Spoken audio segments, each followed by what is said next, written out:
EMRS Eklavya model residential विद्यालय, जिसमें 7,267 पदों पर आवेदन मांगे गए हैं।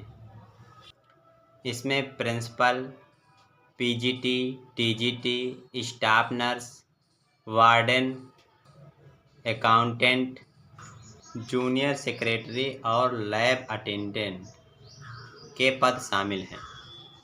इसमें फार्म भरने की अंतिम तिथि 23 अक्टूबर 2025 है।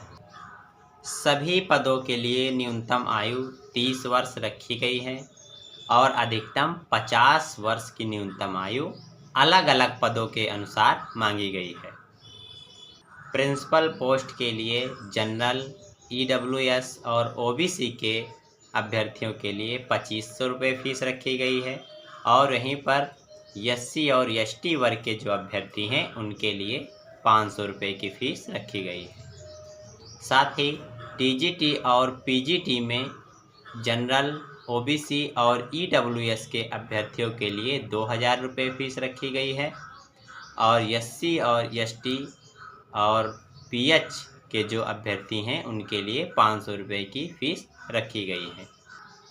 नॉन टीचिंग पोस्ट में जनरल, OBC और EWS के जो अभ्यर्थी हैं उनके लिए 1500 रुपये की फ़ीस रखी गई है और SC, ST, PH के जो अभ्यर्थी हैं उनके लिए 500 रुपये की फ़ीस रखी गई है। अगर हम पदों की बात करें तो प्रधानाचार्य पद के 225 पोस्ट हैं। TGT के लिए 3962 पोस्टें हैं।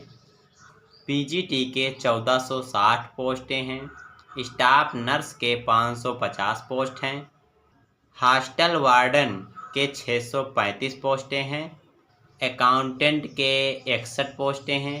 जूनियर सेक्रेटरी असिस्टेंट के 228 पोस्ट हैं। साथ ही लैब अटेंडेंट के 146 पोस्टें हैं।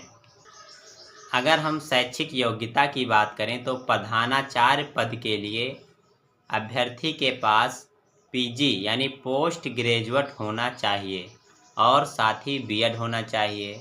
एक्सपीरियंस में अभ्यर्थी के पास 12 वर्ष का टीचर एक्सपीरियंस का सर्टिफिकेट होना चाहिए। जो 12 वर्ष तक अध्यापक हैं वहीं इस भर्ती में प्रिंसिपल पद के लिए आवेदन हम कर सकते हैं।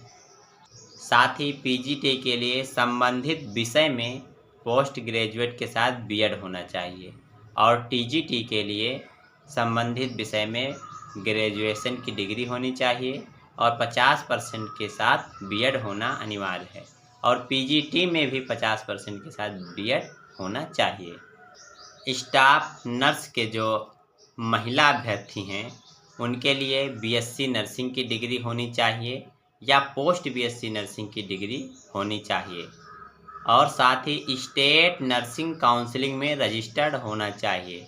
यानी जो अभ्यर्थी फॉर्म डाल रहा है वह स्टेट नर्सिंग काउंसिलिंग में रजिस्ट्रेशन उसका होना चाहिए और 2.5 वर्ष का किसी हॉस्पिटल में अनुभव प्रमाण पत्र भी होना अनिवार्य है। हॉस्टल वार्डन के लिए ग्रेजुएशन की डिग्री होनी चाहिए। तो अकाउंटेंट के पद हैं उनके लिए B.Com की डिग्री मांगी गई है। जो अभ्यर्थी B.Com किए हुए हैं वह अकाउंटेंट के पदों पर अपना फॉर्म अप्लाई कर सकते हैं। जूनियर सेक्रेटरी असिस्टेंट के पदों पर अभ्यर्थी इंटर पास होना चाहिए और साथ ही 35 वर्ड प्रति मिनट अंग्रेजी में टाइपिंग स्पीड होनी चाहिए एवं 30 वर्ड प्रति मिनट हिंदी में टाइपिंग स्पीड अनिवार्य है। लैब अटेंडेंट के लिए अभ्यर्थी हाई स्कूल उत्तीर्ण होना चाहिए और साथ ही लैबोरेटरी टेक्निक में डिप्लोमा होना चाहिए। अगर डिप्लोमा नहीं है तो अभ्यर्थी इंटर विज्ञान वर्ग से पास होना चाहिए। तो यह एक बहुत ही अच्छी भर्ती है साथियों। जो भी TGT PGT के लिए आवेदन करना चाहते हैं या जितनी भी पोस्टें हैं उसके लिए आवेदन करना चाहते हैं तो एक अच्छा मौका है और अच्छी वैकेंसी भी है। जो एकलव्य विद्यालय होते हैं उसमें आप अपना फॉर्म भर सकते हैं। तो जो भी अभ्यर्थी फॉर्म डालना चाहते हैं, इच्छुक हैं, तो 23 अक्टूबर 2025 तक अपना फॉर्म अप्लाई कर सकते हैं। आपके पास काफ़ी समय भी है। साथियों, वीडियो में जानकारी सही लगी हो तो वीडियो को लाइक कर दें और चैनल को सब्सक्राइब कर लें, जिससे आगे भी आपके पास ऐसी ही जानकारी मिलती रहे।